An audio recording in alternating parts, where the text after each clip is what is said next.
Capítulo 3. ¿De dónde proviene? El pasado no tiene poder sobre mí. Está bien, hemos examinado un montón de cosas y hemos ido pasando por el sedazo lo que creíamos que era el problema. Ahora nos hemos encontrado con lo que, a mi modo de ver, es el verdadero problema. Nos sentimos totalmente desvalorizados y el amor a sí mismo escasea. Según como veo yo la vida, si hay algún problema, este tiene que ser verdad. Veamos entonces de dónde vino esta creencia. ¿Cómo pasamos de ser un bebé diminuto que conoce su propia perfección y la de la vida a convertirnos en una persona con problemas? ¿Que se siente en mayor o menor medida indigna y no merecedora de amor? Aquellos que ya se aman a sí mismos pueden amarse aún más. Piensen en una rosa, desde el momento en que es un capullo. Mientras se abre para florecer plenamente, hasta que se le cae el último pétalo, es siempre bella, siempre perfecta, siempre cambiante. Lo mismo que nosotros, somos siempre perfectos, siempre bellos, siempre cambiantes.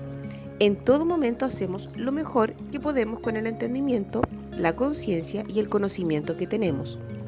A medida que tengamos más entendimiento, más conciencia y más conocimiento, iremos haciendo las cosas de otra manera. La limpieza de la casa mental. Ahora es el momento de examinar un poco más nuestro pasado y de echar un vistazo a algunas de esas creencias que han venido rigiéndonos. A algunas personas esta parte del proceso de limpieza se les hace muy dolorosa, pero no tiene por qué serlo. Debemos mirar qué es lo que hay que limpiar antes de poder hacerlo.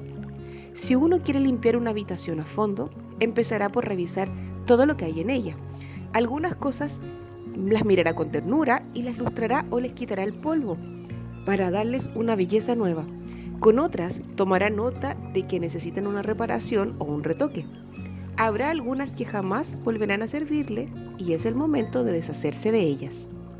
Las revistas, los periódicos viejos, como los platos de papel usados, se pueden tirar con toda calma a la basura. No hay necesidad de enojarse para limpiar una habitación. Lo mismo sucede cuando estamos limpiando nuestra casa mental. No hay necesidad de enojarse porque algunas de las creencias que guardábamos en ella ya nos sirvan. Dejémosle partir tan fácilmente como después de haber cenado arrojamos a la basura los restos de comida.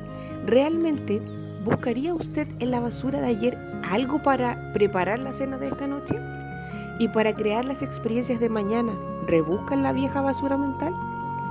Si una idea o una creencia no le sirve, renuncie a ella.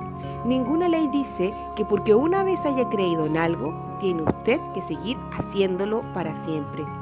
Veamos pues algunas de esas creencias que nos limitan y observemos de dónde vienen. Creencia limitativa. Yo no sirvo para nada. ¿De dónde proviene?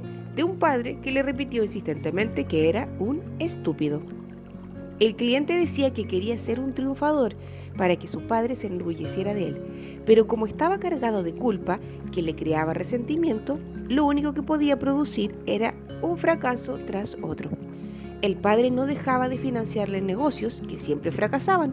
El cliente usaba esos fracasos para desquitarse, obligando a su padre a pagar continuamente, pero por supuesto, el que más perdía era él. Creencia limitativa. Falta de amor a sí misma. ¿De dónde proviene? Del intento de obtener la aprobación del padre. Nada había menos deseable para esta clienta que ser como su padre. Jamás podían ponerse de acuerdo en nada y estaban siempre discutiendo. Ella solo quería su aprobación, pero no conseguía más que críticas. Estaba llena de dolores físicos, exactamente como su padre, pero no se daba cuenta de que el enojo que sentía era la causa de los dolores, tal como le sucedía también a su padre. Creencia limitativa. La vida es peligrosa. ¿De dónde proviene? De un padre asustado. Otra clienta veía la vida como algo hosco y duro. Reírse era difícil para ella, y cuando lo hacía temía que le sucediera algo malo. Le habían criado con la amenaza de que si te ríes, te lo harán pagar. Creencia limitativa. No sirvo. ¿De dónde proviene? De sentirse abandonado y descuidado. Al cliente se le hacía difícil hablar. El silencio se había convertido en su modo de vida. Acababa de dejar las drogas y el alcohol y estaba convencido de su inutilidad. Su madre había muerto cuando él era muy pequeño y lo había educado una tía que muy rara vez le hablaba, a no ser para darle alguna orden, de modo que el muchacho creció en silencio. Hasta comía solo y sin hablar, y día tras día permanecía solo en su habitación, en silencio. Había tenido un amante que era también un hombre taciturno. Ambos pasaban la mayor parte del tiempo juntos, sin hablar. Cuando aquel hombre murió, mi cliente volvió a quedarse solo. Ejercicio. Mensajes negativos. El ejercicio siguiente consiste en apuntar en una hoja grande de papel todas las cosas que sus padres decían que estaban mal en usted. ¿Cuáles eran los mensajes negativos que usted oía? Concédase el tiempo suficiente para recordar tantos como pueda. Por lo general, con 1 hora está bien. ¿Qué le decían sobre el dinero y sobre su cuerpo? ¿Qué le decían del amor y de las relaciones sexuales? ¿Qué le decían sobre su capacidad creadora? ¿Cuáles eran las cosas limitadoras o negativas que le decían? Si puede, considere objetivamente estos puntos. Ahora busque otra hoja de papel para profundizar un poco más. ¿Qué otros mensajes negativos oyó usted de pequeño? Puede ser de sus parientes, de sus maestros, de sus amigos, de figuras de autoridad, de su iglesia, de otro. Escríbalos todos, tómese su tiempo, esté atento a las sensaciones corporales que vaya teniendo. En esas 2 hojas de papel están las ideas que necesita hacer desaparecer de su conciencia. Son esas creencias las que le hacen sentir que no sirve. Véase como a un niño. Si pusiéramos a un niño de 3 años y medio en la habitación y empezáramos a gritarle, diciéndole que es un estúpido, incapaz de hacer nada, que debe hacer esto y no hacer lo otro, y que se fije en los desastres que provoca, y de paso le diéramos alguno que otro golpe, al final tendríamos un chiquillo asustado que se sienta obedientemente en un rincón o un rebelde que destroza cuanto tiene a su alcance. El niño mostrará alguno de esos 2 comportamientos, pero jamás llegaríamos a saber qué potencial tenía. Si al mismo niño le decimos cuánto lo queremos y cuánto nos importa, que nos encanta el aspecto que tiene y que es simpático, inteligente, que nos gusta su manera de hacer las cosas y que está bien que cometa errores mientras aprenda y que estaremos siempre a su lado en cualquier situación, entonces el potencial que muestra ese niño nos dejará alucinados. Todos llevamos dentro un niño de 3 años y con frecuencia nos pasamos la mayor parte del tiempo gritándole y después nos preguntamos ¿por qué nuestra vida es como es? Si tuviera usted una amiga que siempre la criticara, ¿querría estar cerca de ella? Quizá de niño lo trataron así. Es una pena, pero eso fue hace mucho tiempo. Y si ahora es usted quien opta por tratarse de la misma manera, es más triste aún. De modo que ahora tenemos ante nosotros una lista de los mensajes negativos que oíamos de niños. ¿Qué correspondencia hay entre su lista y lo que siente que está mal en usted? ¿Son casi iguales? Probablemente sí. Como base del guión de nuestra vida usamos aquellos primeros mensajes. Todos somos niñitos buenos y aceptamos obedientemente lo que ellos nos dicen que es verdad. Sería muy fácil limitarse a culpar a nuestros padres y ser víctimas durante el resto de nuestra vida, pero no sería muy divertido y ciertamente no nos sacaría del atolladero. Culpar a la familia. Echar la culpa a alguien es una de las maneras más seguras de seguir con un problema. Al culpar a otro, renunciamos a nuestro poder. Entender las cosas nos permite distanciarnos del problema y controlar nuestro futuro. El pasado no se puede cambiar, pero el futuro va siendo configurado por lo que pensamos hoy. Para liberarnos es imprescindible que comprendamos que nuestros padres hicieron lo mejor que podían, dado el entendimiento, la conciencia y los conocimientos que tenían. Cada vez que culpamos a alguien, dejamos de hacernos responsables de nosotros mismos.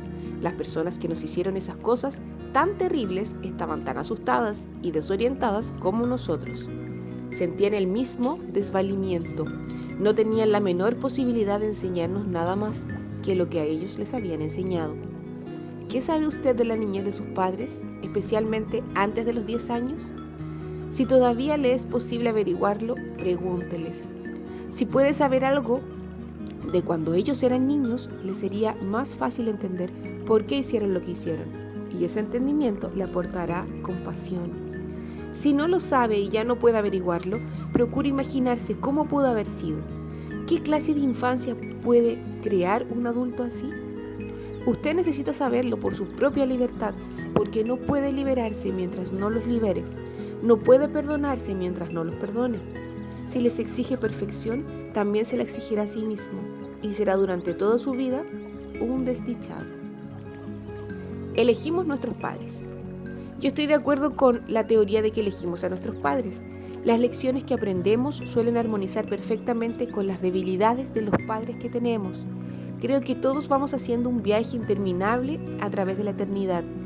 Venimos a este planeta para aprender determinadas lecciones que son necesarias para nuestra evolución espiritual.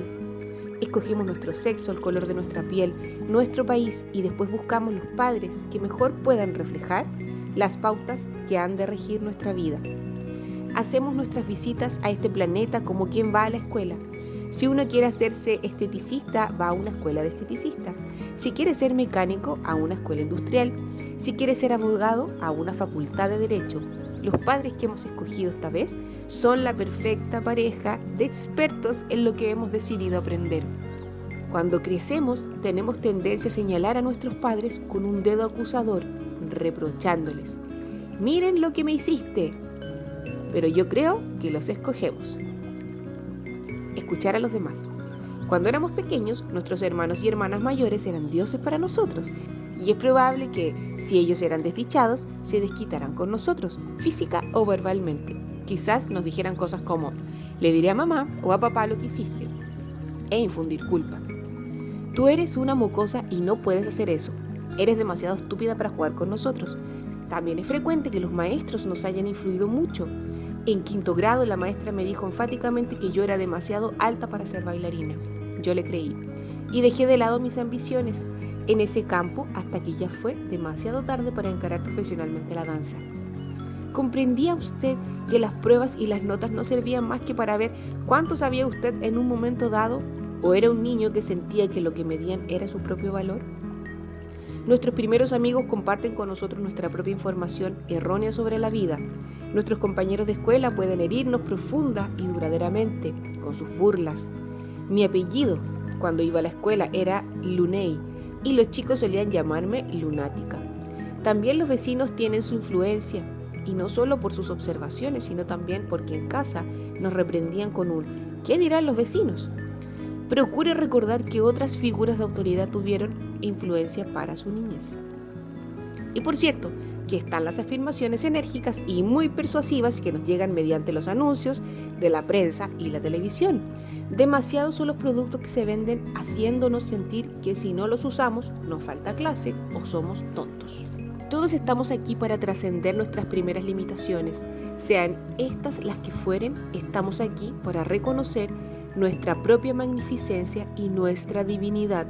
No importa lo que ellos nos hayan dicho, usted tiene sus propias creencias negativas para superar y yo tengo que superar las mías. En la infinitud de la vida donde estoy, todo es perfecto, completo y entero. El pasado no tiene poder sobre mí porque me dispongo a aprender y a cambiar. Veo el pasado como algo necesario para llegar a donde hoy estoy. Me dispongo a empezar desde donde me encuentro ahora, a limpiar las habitaciones de mi casa mental.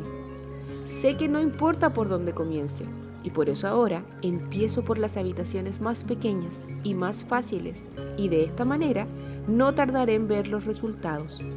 Me fascina estar en mitad de esa aventura, porque sé que nunca volveré a pasar por esta experiencia. Me dispongo a liberarme, todo está bien en mi mundo.